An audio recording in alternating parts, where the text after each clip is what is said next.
చాలా సీరియస్ గా ఉంది. మీలో కిరణ్ ఎవరు? నేనేనండి. అతను మిమ్మల్ని కలవరిస్తున్నాడు. లోపలికి వెళ్ళండి.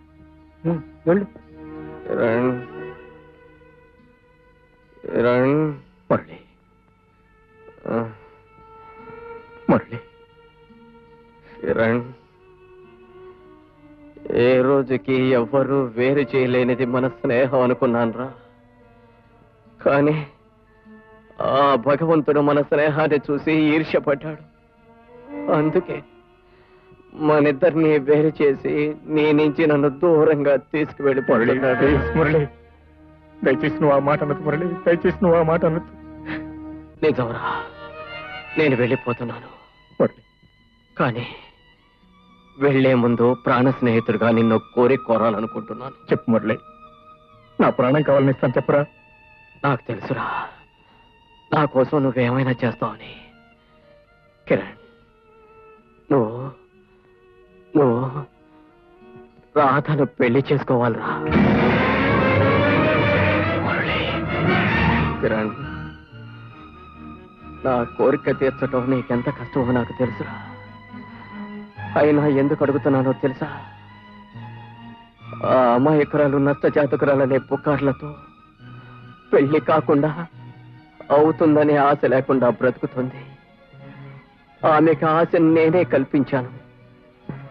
ఇప్పుడు నేను పోవటంతో అందరూ ఆ పుకార్లే నిజమని ఈ జన్మలో ఆమెకు పెళ్లి కాకుండా చేస్తారా? నా చావు కారణంగా ఒక అమాయకురాలి బ్రతుకు అన్యాయం కాకూడదని, ఆమె జీవితంలో చీకటి నిండకూడదనే నేను నిన్ను కోరుతున్నాను రా. కాదనకరా. కానీ మురళి, నాకు తెలుసురా, నువ్వు జ్యోతికి మనసిచ్చావు, చేసుకుంటానని మాటిచ్చావు. కానీ చదువు ఐశ్వర్యం అన్నీ ఉన్న జ్యోతిని నువ్వు కాకపోయినా చేసుకోవడానికి ఎంతో మంది ముందుకొస్తారు. కానీ రాధ విషయం అలా కాదురా మురళి. కిరణ్, ఒక ఆడపిల్ల జీవితం నిలబెట్టాలని, ఒక అమాయకురాలి బ్రతికి న్యాయం చేయాలని నేను నిన్ను కోరాను. ఒకవేళ నా కోరిక తప్పైతే నన్ను మన్నించు. నా మీద అభిమానం ఉంటే నా ఈ ఆఖరి కోరిక తీర్చు.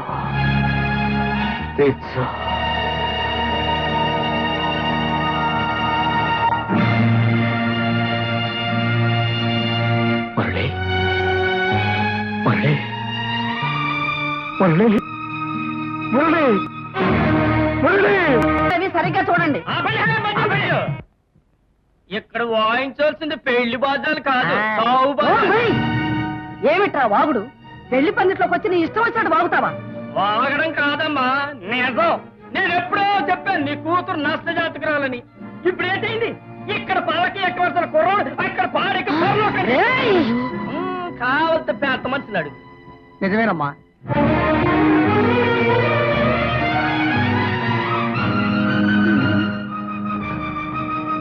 నువ్వు చెప్పేది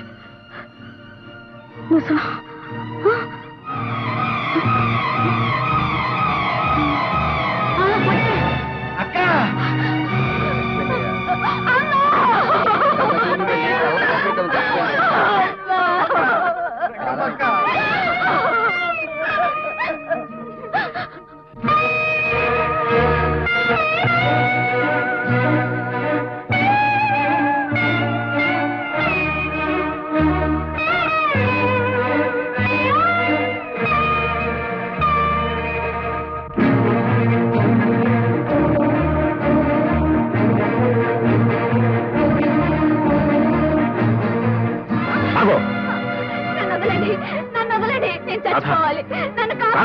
మీకు దండం పెడతాను, నన్ను వదలండి. ఆవేశపడకుండా నేను చెప్పేది విను. భగవంతుడు బ్రతికిచ్చింది ఆత్మహత్య చేసుకుని చావటానికి కాదు, కష్టాలను ఎదుర్కొని బ్రతకడానికి, పరిస్థితులను తట్టుకుని బ్రతకడానికి. ఎవరి కోసం బ్రతకాలి? ఎందుకోసం బ్రతకాలి? నా బ్రతుక్కి నష్ట జాతకురాలనే ముద్ర నాకు తాళి కట్టబోయి ఆయన పోవడంతోనే నిజమైంది. ఇప్పుడు నేను నిజంగానే నష్ట జాతకురాల్ని. తల్లిని పోగొట్టుకొని ఇక పెళ్లి కాకుండా అపవాదులతో అనాథనై బ్రతకడం కంటే చావటం మంచిది. బుద్ధి లేని మనుషులన్న మాటలనే మూఢనమ్మకాలనే నిజం అనుకోవడం పొరపాటు. ఈ లోకంలో నష్టజాతకులంటూ ఎవరు ఉండరు. మన ప్రయత్నాలకు పరిస్థితులు కలిసి వస్తే మంచి లేకపోతే చెడు జరుగుతాయి. రాధ, ఈ లోకాన్ని ధైర్యంగా ఎదుర్కొని పెళ్లి చేసుకో. పిల్లా పాపలతో సుఖంగా బ్రతుకు. పెళ్లి పిల్లలు, పెళ్లి కావాలని, పిల్లలకి తల్లిని కావాలని అందరు ఆడపిల్లల్లాగే నాకు ఎన్నో ఆశలున్నాయి. ఆ ఆశతోనే ఇంతకాలం బ్రతికాను. కానీ ఇక ఈ దురదృష్టవంతురాలకి ఈ జన్మలో పెళ్లి కాదని తేలిపోయింది. ఎందుకు కాదు, నేను చేసుకుంటాను.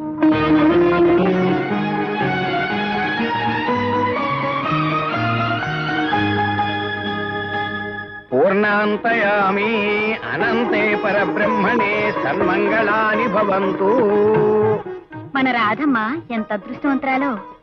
పెళ్లి కాదనుకున్న తనకి ఎంత మంచి మొగుడు దొరికాడో. అదే వాళ్ళమ్మ బ్రతుకుంటే ఎంత సంబరపడిపోయేదో. చెప్పద్దు, చూడగానే తెలుస్తుంది. కాకపోతే ముందు ముందు ఏటవుద్దో అని. పదబాబు,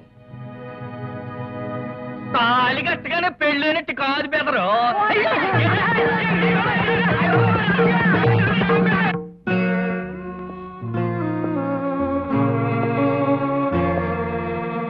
రాబోయ్ కిరణ్ రా, చాలా ఘోరం జరిగిపోయింది.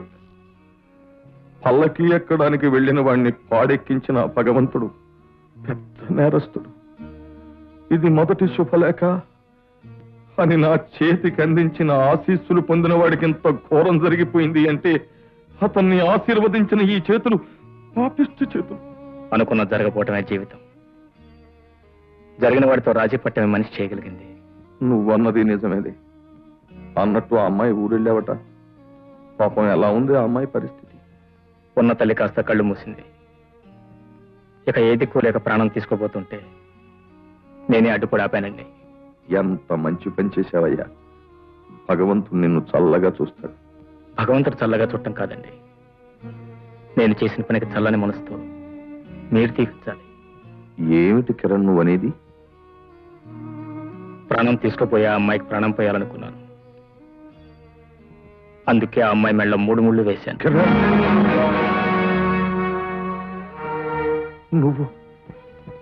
నువ్వు చెప్పేది నిజమా?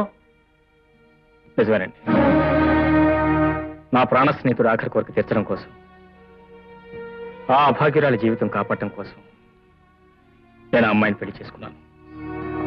నేను చేసిన పని తప్పంటారు? ముమ్మాటికి తప్పు. నీ గురించే కలలు కంటూ నీ మీద కొండంత ఆశ పెట్టుకుని నిన్నే ఆరాధిస్తూ ఎక్కడో ఉన్న నా బిడ్డ పట్ల నువ్వు చేసింది ముమ్మాటికి తప్పు. ముమ్మాటికి తప్పు. తప్పేననుకోండి, కానీ కొన్ని పరిస్థితుల్లో మనసుకు విలువివ్వాలా, మానవత్వానికి విలువివ్వాలా అనే సమస్య ఎదురైనప్పుడు సాటి మనిషిగా మానవత్వానికి విలువివ్వాలనిపించింది. నేను కట్టుకున్న పిల్ల మీ బిడ్డ అయితే నేను చేసిన పనికి మీరేమంటారు? ఆనందించేవాణ్ణి, అభినందించేవాణ్ణి. కానీ నా పరిస్థితి వేరు. ప్రస్తుతం నేను నీ చేత ద్రోహం చేయబడ్డ ఒక ఆడపిల్ల తండ్రిని. తను అనుకున్నది దక్కకపోతే సహించలేదు, తను అనుకున్నది అందకపోతే భరించలేదు. అలాంటి ఆడపిల్ల తండ్రినయ్యా నేను. నువ్వు చేసిన పని దానికి తెలిస్తే అది ఏమైపోతుందో ఒక్క క్షణం ఆలోచించావా? ఆలోచించానండి. ఎంత మంకుతనం, ఎంత మొండితనం ఉన్నా నన్ను అర్థం చేసుకునే మంచితనం, నన్ను క్షమించగలిగే ఔదార్యం మీ అమ్మాయికి ఉన్నాయండి. నువ్వెన్నైనా చెప్పు కిరణ్, మనిషిగా నువ్వు చేసిన పని మహోన్నతమైందే కావచ్చు. కానీ నా దృష్టిలో నా బిడ్డ పట్ల నువ్వు చేసిన పని మాత్రం మహాపరాధం. నలుగురిలోనూ నీ కాబోయే భార్యగా నిర్ణయించబడ్డ నా బిడ్డ గురించి కానీ, మా పరువు ప్రతిష్టల గురించి కానీ ఒక్క నిమిషం ఆలోచించావా? ఏమీ కాని ఒక ఆడపిల్లను ఉద్ధరించాననుకుంటున్నావే తప్ప అన్నీ నువ్వే అనుకున్న నా బిడ్డ గురించి ఒక్క నిమిషం ఆలోచించావా? ఆలోచిస్తే ఇంత దారుణమైన పని చేసి ఉండవు. నువ్వు అన్నీ మర్చిపోయి, అంత మర్చిపోయి నువ్వింత పని చేశావు అంటే మీరు నన్ను అర్థం చేసుకోగలని ధైర్యం నేనే కాదు, నా స్థితిలో ఉన్న ఏ కన్న తండ్రి నిన్ను క్షమించలేడు, క్షమించడు. జ్యోతి, వాట్ హ్యాపెండ్? 10 మంది ముందు ఆలు మగలనిపించుకున్నా. నేను ఇంకే వాళ్ళగానే పెళ్లి చేసుకోవాలనుకున్నాను. ఆ కిరణ్ ఇంకో అమ్మాయిని పెళ్లి చేసుకున్నాడట. టెలిగ్రామ్ ఇచ్చాడు. నేను ఇది ఏమాత్రం సహించలేను. ఈ రోజు డేట్ ఎంత? Date April 1st. కిరణ్ నిన్ను ఫోన్లు చేయాలనుకున్నాడు, టెలిగ్రామ్ ఇచ్చాడు అనుకున్నాడు.